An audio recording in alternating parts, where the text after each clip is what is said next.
ब्राह्मण, चोर और दानव। एक गांव में द्रोण नाम का ब्राह्मण रहता था। वह बहुत गरीब था।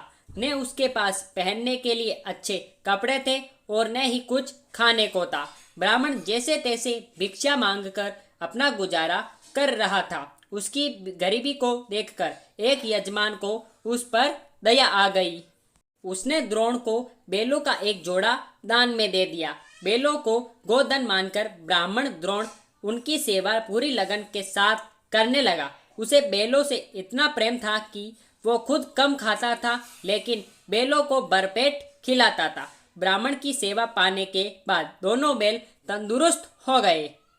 एक दिन हट्टे कट्टे बैलों पर चोर की नजर पड़ गई। बैलों को देखते ही चोर ने मन ही मन बैलों को चुराने की योजना बना ली। योजना बनाने के बाद रात होते ही चोर ब्राह्मण के घर बैल चुराने के इरादे निकाल गया और कुछ देर चलते ही चोर का सामना एक भयानक राक्षस से हुआ।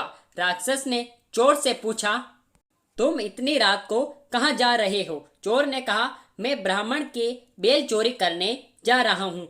चोर की बात सुनकर राक्षस बोला, चलो मैं भी तुम्हारे साथ चलता हूँ। मैं कई दिनों से भूखा हूँ। मैं उस ब्राह्मण को खाकर अपनी भूख शांत करूँगा और तुम उसके बैल ले जाना।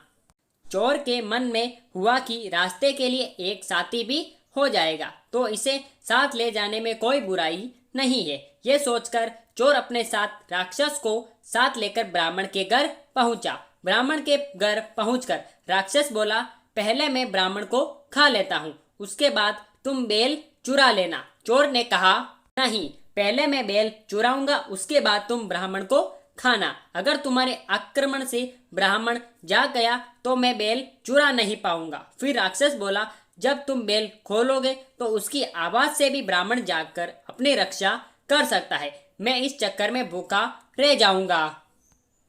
राक्षस और चोर दोनों इसी तरह बहस करते रहे। एक दूसरे के बात मानने और उनमें से कोई तैयार नहीं था। इसी बीच राक्षस और चोर की आवाज सुनकर ब्राह्मण जाग गया। ब्राह्मण को जागा देखकर जल्दी से चोर बोला, हे ब्राह्मण, देखो ये राक्षस आपको खाने आया है, लेकिन मैंने इससे आपको बचा लिया। इसने कई बार आपको खाने की कोशिश भी की, पर मैंने ऐसा होने नहीं दिया। चोर की बात सुनकर राक्षस ने भी तुरंत कहा, नहीं ब्राह्मण, मैं आपको खाने नहीं बल्कि आपके बैलों की रक्षा करने के लिए यहाँ आया हूँ। यह चोर आपके बैल चुराने आया था। दोनों की बात सुनकर ब्राह्मण को शक हुआ। खतरे को भांपते हुए ब्राह्मण ने फटाफट डंडा उठाया और दोनों को भगा दिया। मोरल ऑफ द स्टोरी, कहानी से सीख, हमें हमेशा परिस्थिति के अनुसार काम करना चाहिए। जैसे इस कहानी में ब्राह्मण ने किया, उसे राक्षस व चोर की बात सुनने के बाद अपनी आत्मरक्षा के लिए डंडा उठा लिया, जो उस परिस्थिति के लिए बिल्कुल सही था। तो मेरे प्यारे भाइयों और बहनों, आपको आज की हमारी कहानी आपको कैसी लगी आप हमें नीचे कमेंट बॉक्स में बता सकते हैं। साथ ही साथ ऐसी ही धमाकेदार एंड मजेदार मोरल स्टोरीज के लिए आप हमारे चैनल को सब्सक्राइब करके बेल आइकन जरूर प्रेस करें, ताकि हमारी ऐसी वीडियोस की सब नोटिफिकेशन सबसे पहले आप तक पहुंच सके जैसे हम उस वीडियो को अपलोड करें। फिर मिलेंगे ऐसी धमाकेदार स्टोरी के साथ, तब तक के लिए गुड बाय। जय हिंद, जय भारत। Thanks for watching.